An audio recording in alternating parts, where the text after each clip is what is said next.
When we look around at the world today, we see, I don't know, we see a lot of different things going on. We see a lot of, there's a lot of wars, there's a lot of conflict. From a Christian perspective, there's a lot of things that are just very clearly evil. Um, the rise of all sorts of just like, I don't even know how to say this. It's like it's bizarre that some of the things that have risen up in our time, that have risen up in our lifetime, and not only have risen, um, but have become increasingly socially acceptable and like even politically acceptable. Um, things that not too long ago would have been completely unconscionable. And we wonder, what's going on. And then at the same time, we see this dramatic rise in very, very dark and tragic things going on. We think of like the tragedies that have occurred at schools, political assassinations, people being targeted, just innocent people, students, children, whoever it might be, being targeted and their lives taken in horrible ways. Um, and just the darkness and the evil that's going on all around us. And I think I don't feel like it's very controversial at this point for me to say, and I don't think I have to bring out really specific examples because I think all kinds of examples are going to come to your minds when I say this, that there is so much evil at work in the world today that it's becoming increasingly difficult for anybody to deny that there is such a thing as evil.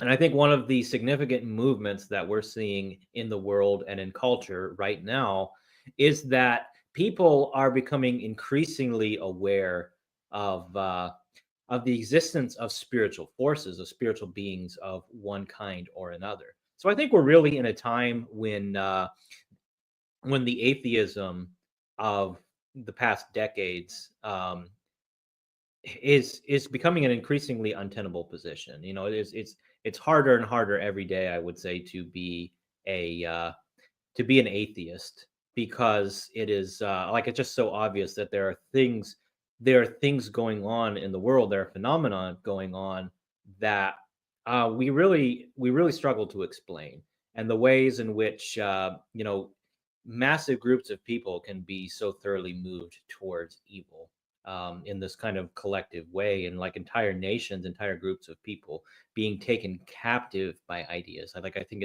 it's increasingly obvious to anybody who's paying attention that obviously some kind of spiritual forces exist. Um, anyway, I want to welcome everybody once again to the Sacred Life. As always, I am your host, David Baylor. It's good to be with you here tonight. I'm glad you all could join us here. Yeah, and tonight we're going to just be talking about, like I said, the just the kind of things that we see going on in the world around us, and yeah, this that there's obviously things wrong with our world. There's a lot of ways in which everything that we know, everything that we understand is falling apart. I think a lot of us realize that the world that we grew up in, the world that we know, isn't really going to exist for much longer. In a lot of ways already no longer exist.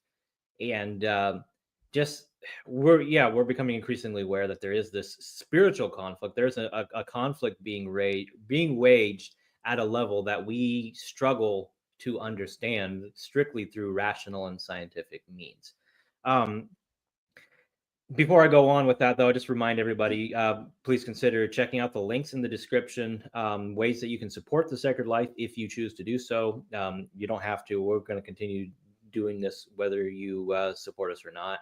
Um, that's not really what we're in this for, but there are ways you can do that that would allow us to dedicate more time, more resources, put in more effort in things like editing, building up a team. But that also support projects that we're going to be, well, that we are currently working on.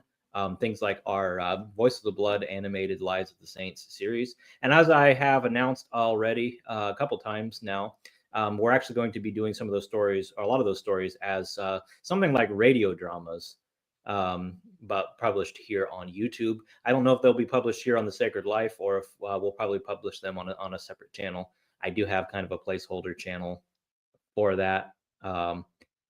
but we'll be doing that. Other creative projects. I'm doing like some like taking these medieval hagiographic legends as medieval stories and kind of um, working on ways to present them, represent them, kind of like original poetic versions of those. So those are some projects we're working on. And also, I am an iconographer in the Orthodox Church. These are my icons behind me. I do that with the blessing of my priest.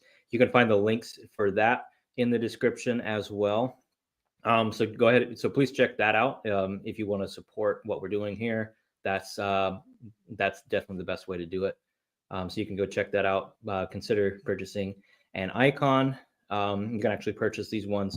All of them except for this one right here can actually be purchased on the website, or you can order a custom commission if you would like to do that as well. I am available for commissions. And if you're going to be in Dallas, Texas in February around the weekend of Meat Fair, I'm going to be there together with my my iconography teacher for the Orthodox Arts Festival. So we'll be excited to see some of you guys there if you're going to be again if you're going to be in the Dallas area. So come check that out. It'll be a lot of fun. I'm excited to go to that. So anyway, moving on with the topic of tonight's video. Before I do that, I am curious to look at the comments just to see what's going on.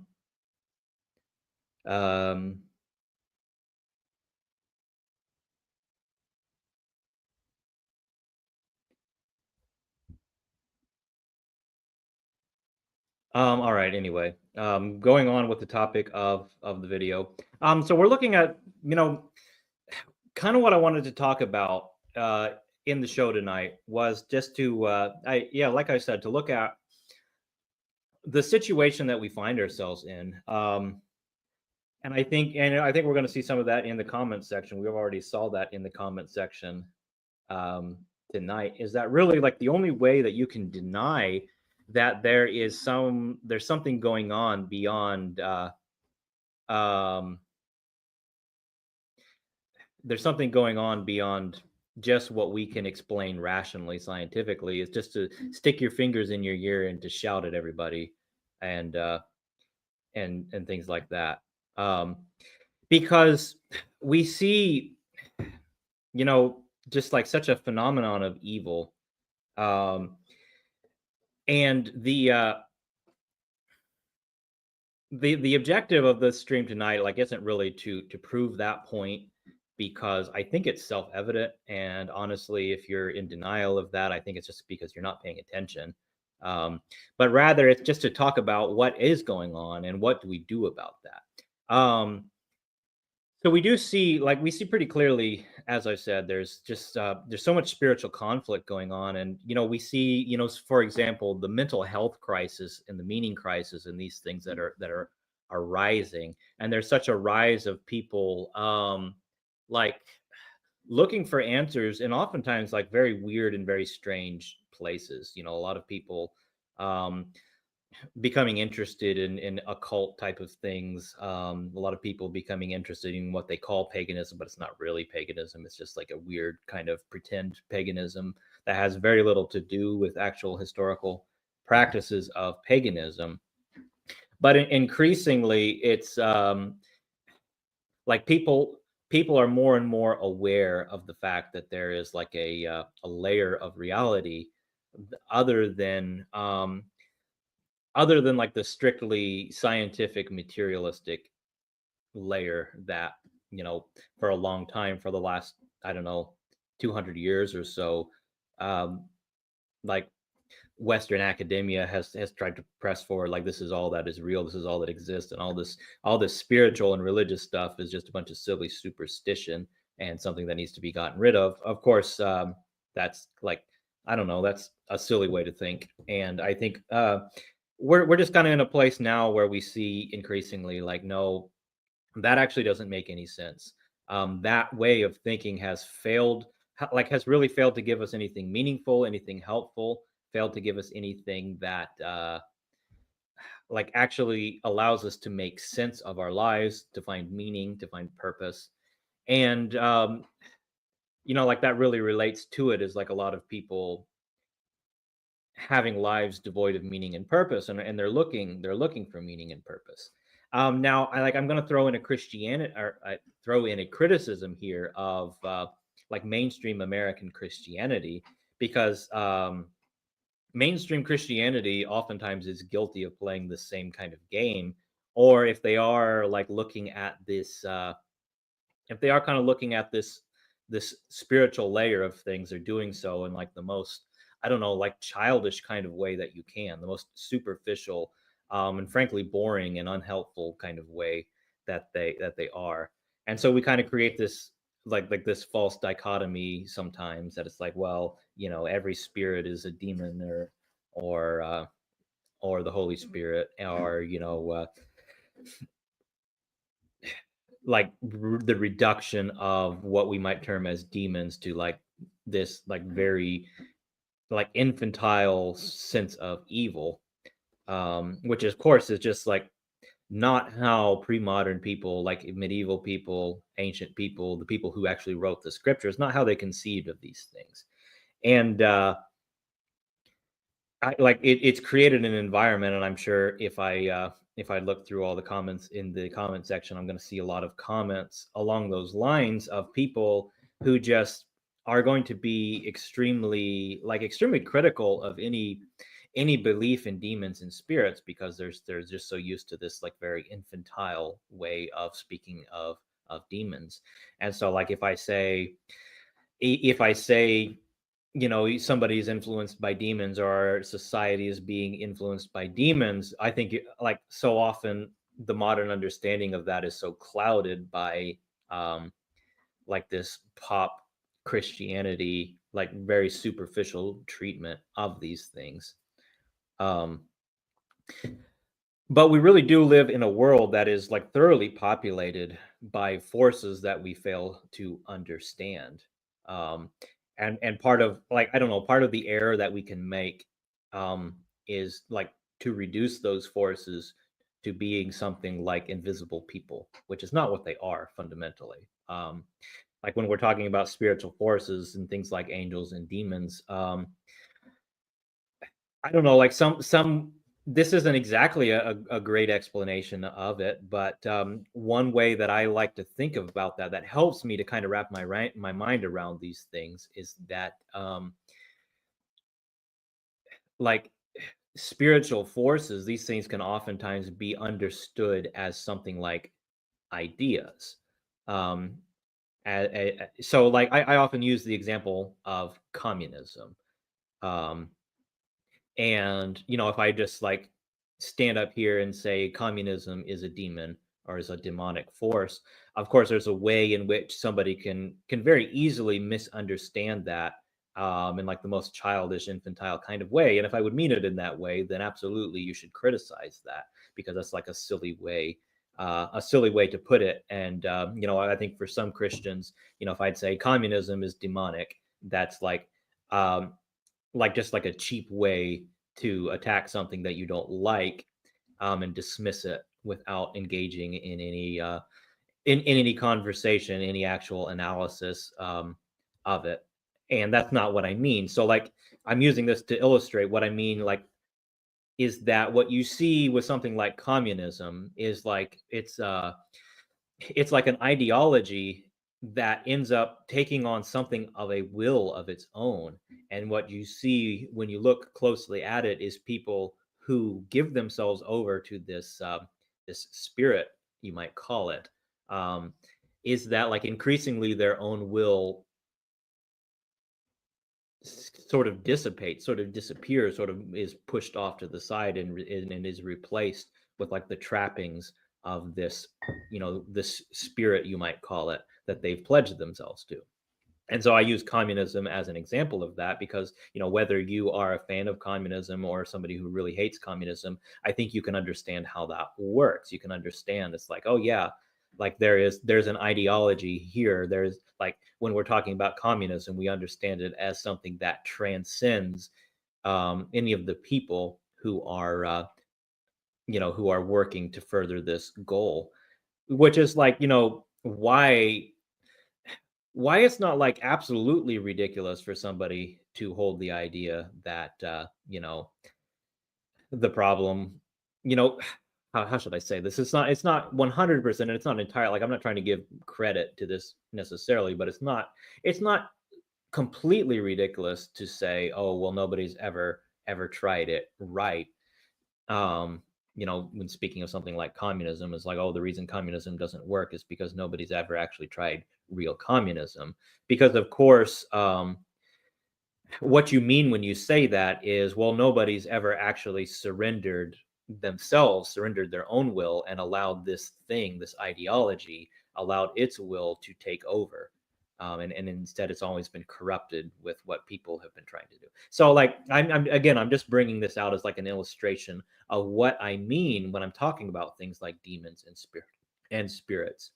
And so, like, there really is this very real and powerful way, which, if you understand that, you can look at the world that we're in and understand that there's absolutely a conflict going on that's not seen, not something that can be strictly defined as something uh, like people in conflict with each other. But there's like, yeah, there's a spiritual conflict of,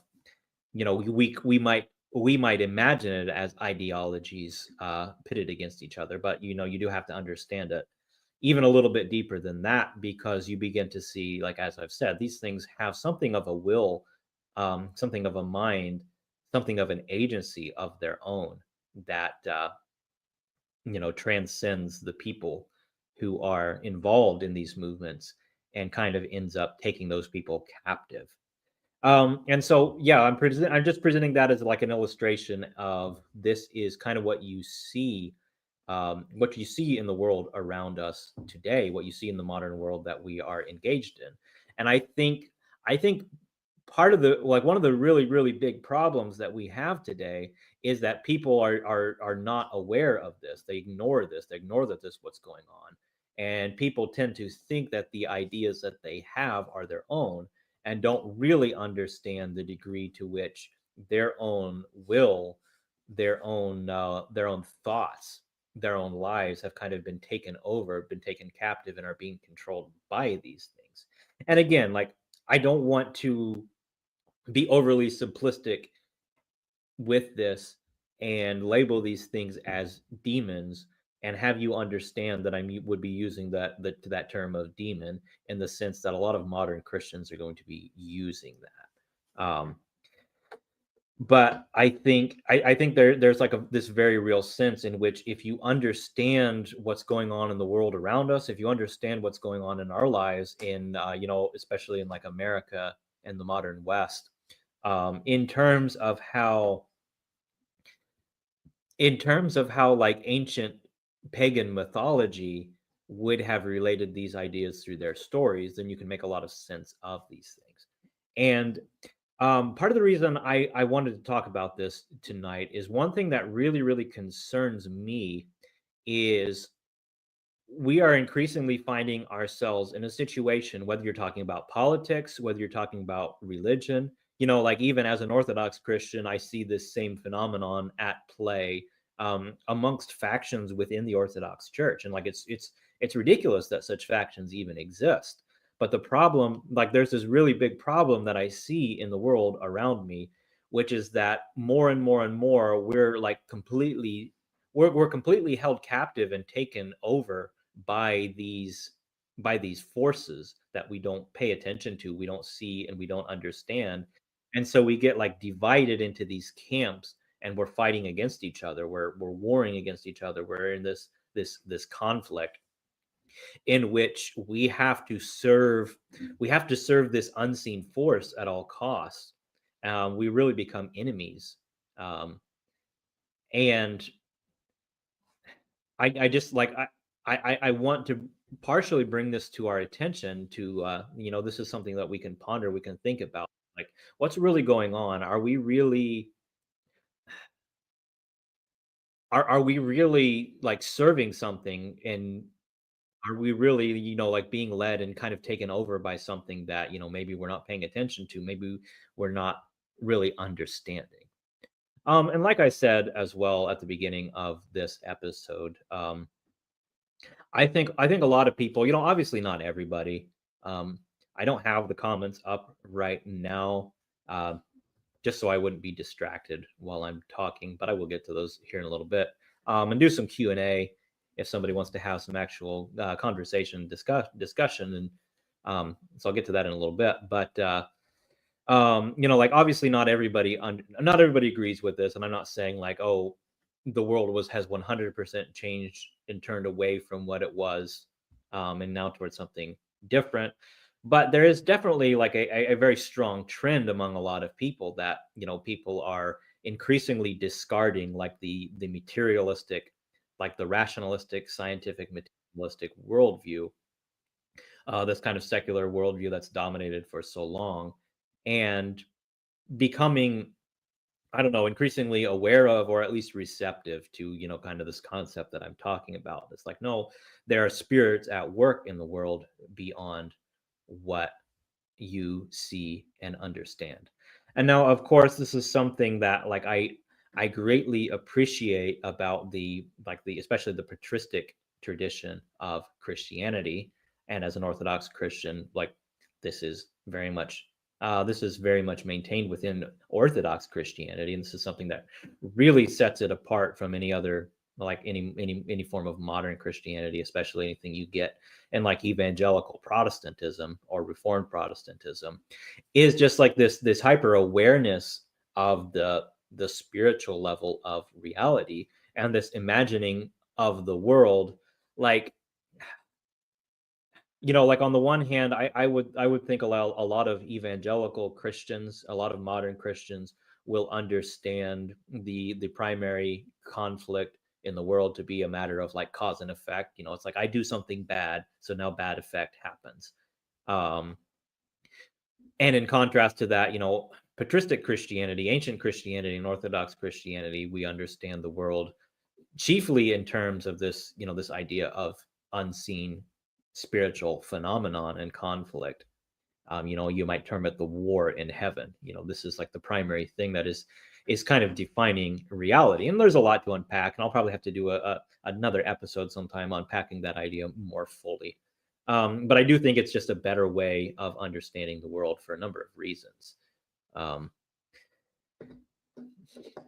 but yeah, like this secular materialism, like I said, has really failed so many people, and people are increasingly dissatisfied with it. And I want to present to you that yes, on the one hand, there is in modern Christianity a system that really is not particularly useful, and a lot of criticisms you might have of it are probably actually deserved, are probably actually to the point. But on the other hand, in patristic Christianity, you'll find something quite different. And what you will find is kind of an anthropology and cosmology and phenomenology. Sorry for all of my big words here, but you'll find these things that actually provide a way in which we can understand ourselves, and we can understand what's going on in the world around us. So that's kind of what I wanted to present tonight, is that if we look back to this more ancient way of looking at the world, we see something that explains what we see in the world around us. Um, I think we're better able to assess what the actual conflict is going on. And, like I saw some things in the comment, trying to talk about how it's because religious people like Trump. That's the problem. And it's like, I'm sorry, but the conflict is a lot bigger than Trump or Republicans and Democrats, or any kind of political conflict that you see going on in the world. The conflict is being waged at a much deeper and much more significant level than that. And I think if you understand that, you will understand that a lot of the conflicts that we allow ourselves to be engaged in are, I mean, are really quite silly. Um, anyway, I'm going to go ahead and have a look at the comments here, and see if there's anything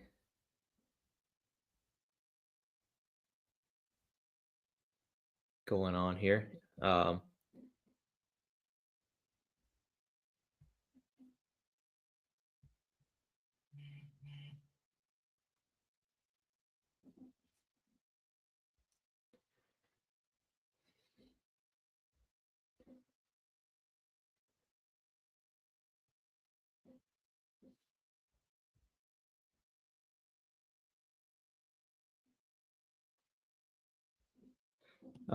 I see a lot of not particularly useful comments, but there's this one here from his tube. He says, held captive and taken over.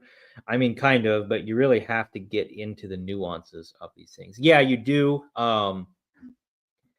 And you know, I to get into the nuances of those things, like I'd like to, and I mean, we probably will in the future get into more nuances and into more details about these things.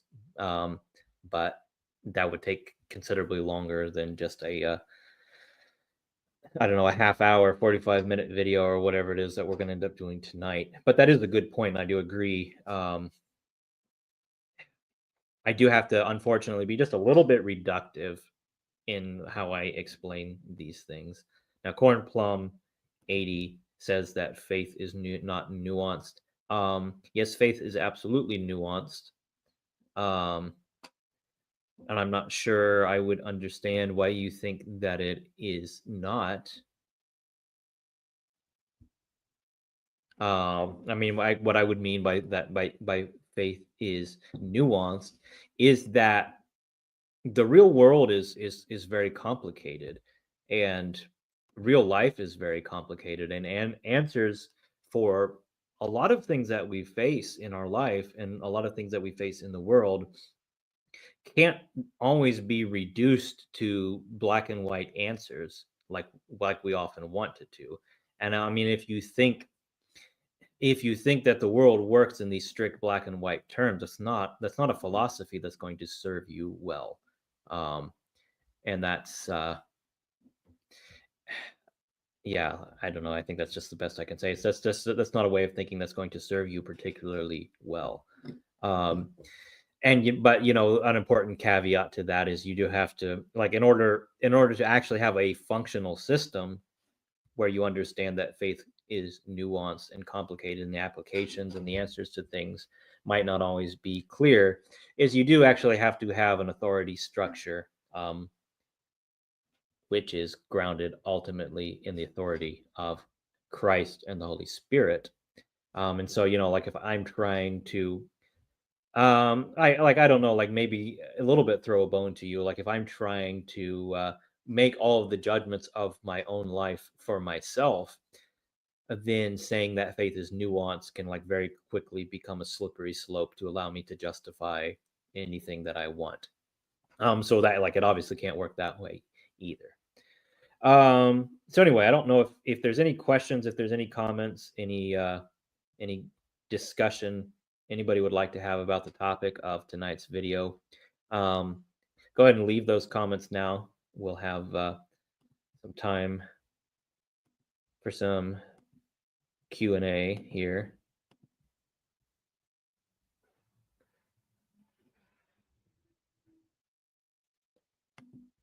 If not, just once again remind everybody of the first of all, the projects that we're working on. Corn Plum, you asked what is the topic. The topic is what I was talking about, that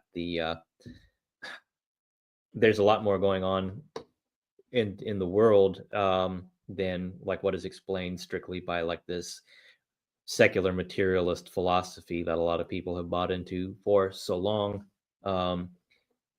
Yeah, I see you say you just joined there. Yeah, I mean, that's just, like, I don't know, my attempt to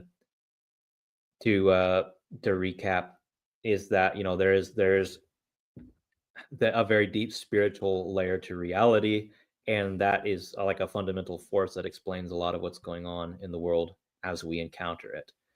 Yeah, if you are just tuning in, or if you missed the video, you can always watch these videos. You don't have to catch them live. Like, I love it when you guys are here live and we can have some conversation via the live chat. Sometimes we do get some crazy people in here. but that's fun too. As long as they're not being like abusive, I'll usually let them go. So Corn Plum, you ask, is modernism a heresy? Yes, modernism.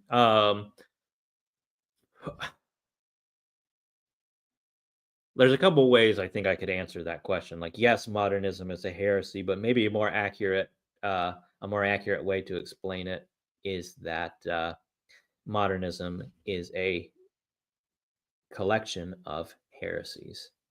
Um, I'll continue answering that question. I realized that I didn't finish saying about watching these videos. If you couldn't catch them live, I mean they're always going to be available as just video on demand in our regular catalog, so you can always watch them that way as well. If you're not able to catch it live.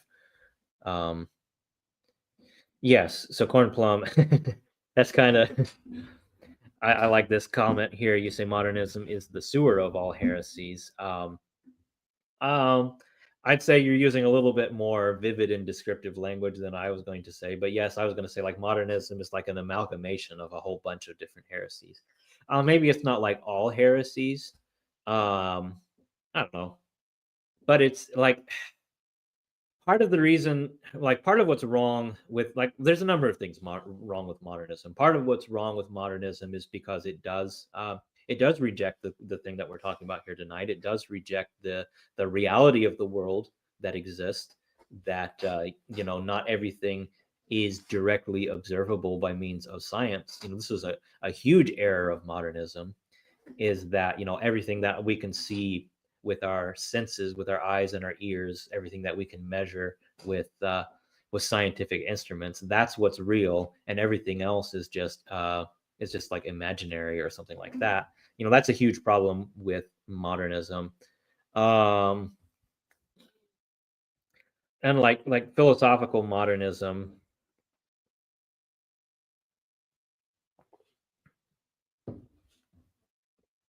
like a lot of it does flow from that sort of that sort of secular thinking. um and of course the like this embracing of individualism, like the extent to which it takes individuals. I have to be careful of about that, because like there is certainly a degree in ancient Christianity to where the individual is given a kind of dignity that doesn't really exist in paganism.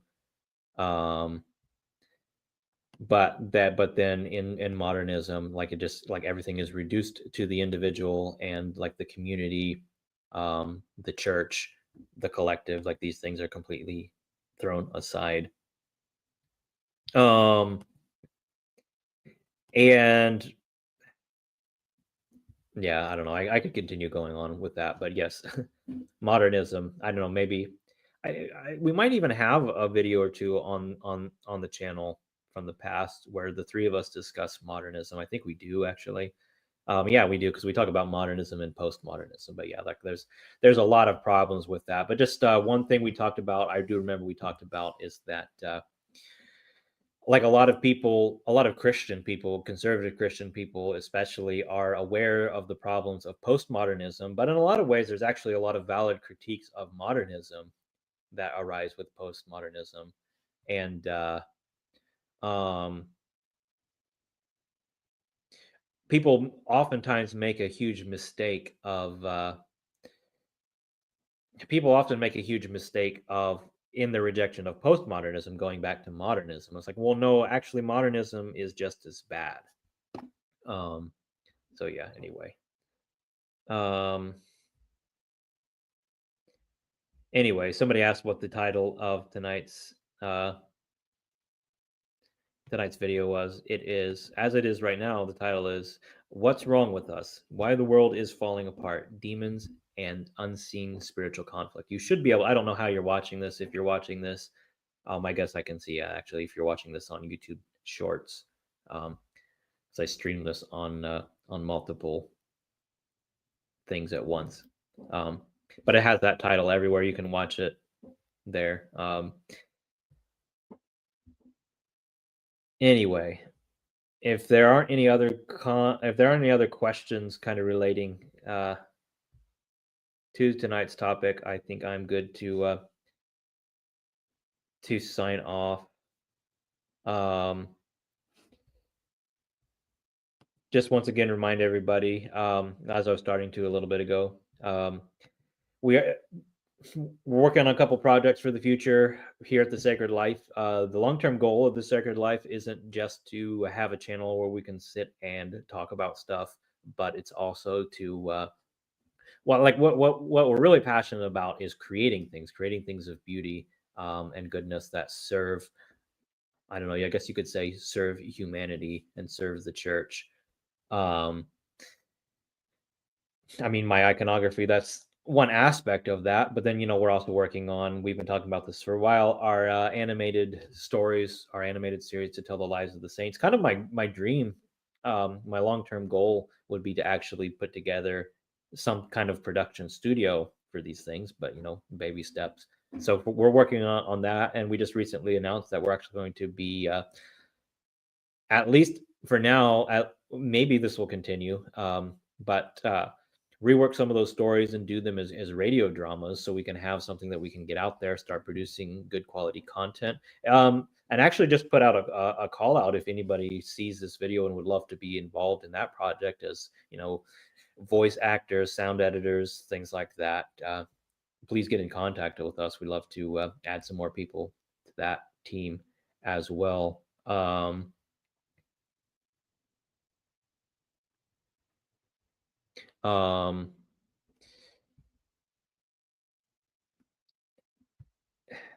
and of course, joining our channel as a channel member is always appreciated. Dropping super chats. Um, please like this video if you have not, and subscribe to our, please consider subscribing to our channel. We definitely appreciate all of you. And you can check out the link in the description once again for my iconography. I'm an iconographer, an Orthodox iconographer with the blessing of my priest. So I kind of treat that as I am my own sponsor for the Sacred Life. Here you can check that out. Check out the link in the description. Consider purchasing some hand painted icons.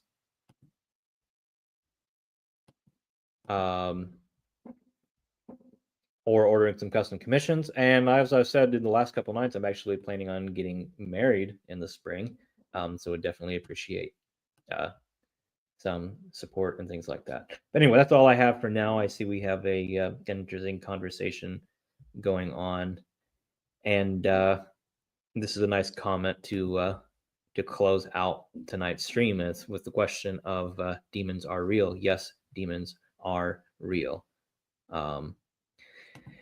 I think a good follow-up may be, I don't know what my schedule is going to be next week because of Christmas, but it would be good to go dive into a little bit more detail on what demons actually are and kind of explain, again, if you didn't catch the whole stream tonight, explain a little bit more of what I mean when I say that the way a lot of modern Christians think of demons isn't necessarily accurate. So we'll kind of get into that more and more.